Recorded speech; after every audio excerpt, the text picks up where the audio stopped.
Sveiki, svari, aprīlis, skatāmies, kā taro saka, kā jums klāsies.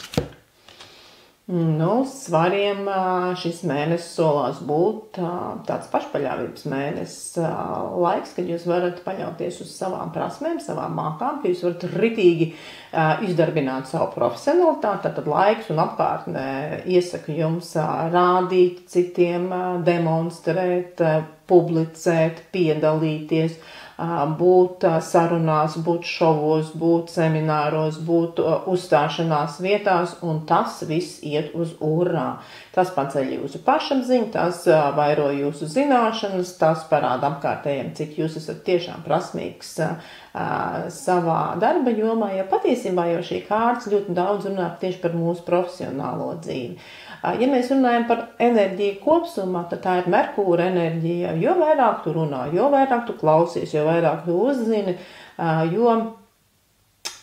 jo vairāk tu esi pieredzējis. Ja? Teiksim tā, darba joma. Darbā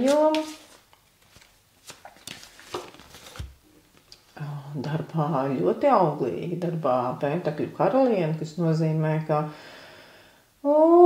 te var pat mierīgi ievilkt elpu, jā, nu tad es saprotu, varēs uzstāties, dzirdstaļot, piedalīties un demonstrēties, jo tas pamatdarbs, tā pamatpienākumi, viņi ir izpildīti, viņi ir sakārtoti, viņi ir kārtībā, tur viss ir labi, tur nauda nāk, tur pasūtījumi ir veikti, tur viss ir noorganizēts, viss ir nodarīts, un nav steigas, nav kņādas, nav uztraukums par to, man tur kaut kas jānopelna vai kaut kas jānodara līdz galam. Nē, man ir darbā, viss ir kārtībā.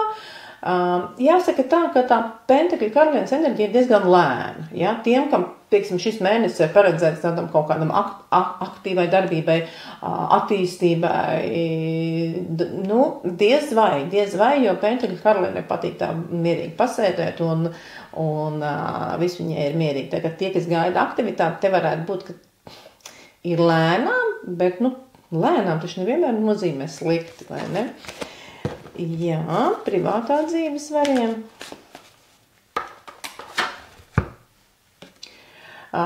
Privātā dzīvē tāda kā mazliet apsēšanās un pārdomāšana, jā, tad tā kā nesaprotu iespējams, ko partners no manis vēlas, vai ko es pats vēlos, un tāda kā neizskaidrojama neziņa vai nesapratne par to, uz kurieni doties. Nu, es ceru, ka vienīgā nesaprašanās jums ar partneri būs par to, uz kurieni ceļot, vai ko izvēlēties, vai kur restorānu izvēlēties Rīgas restorānu nedēļā.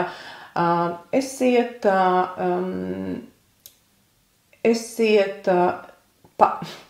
gatavs ieklausīties, esiet gatavs dzirdēt, saprast, un, ja jūs nesaprotat, vienkārši pajautājiet partnerim, kādēļ tāda izvēle, kā mēs varētu vienoties, ja, jo šeit ir tāda nesapratne, tādēļ, ka es nepaprasīju, tādēļ, ka es nezināju, tādēļ, ka es nedzirdēju, ja, un tad jau var aiziet ar līdz klusēšanas tādām semināriem, ja, ģimenē, tad vislabāk pajautāt un noskaidrot. Gluži vienkārši tas ir pavisam niecīga lieta.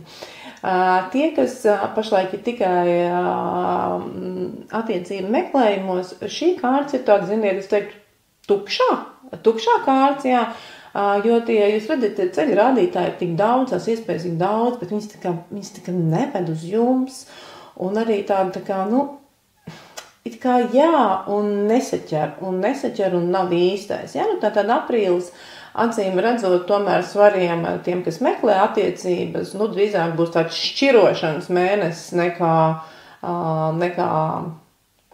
nekā īstā atrašana, ja? Jo arī šķirošanas darbs ir ļoti svarīgs. Un padoms, mīļais svēri.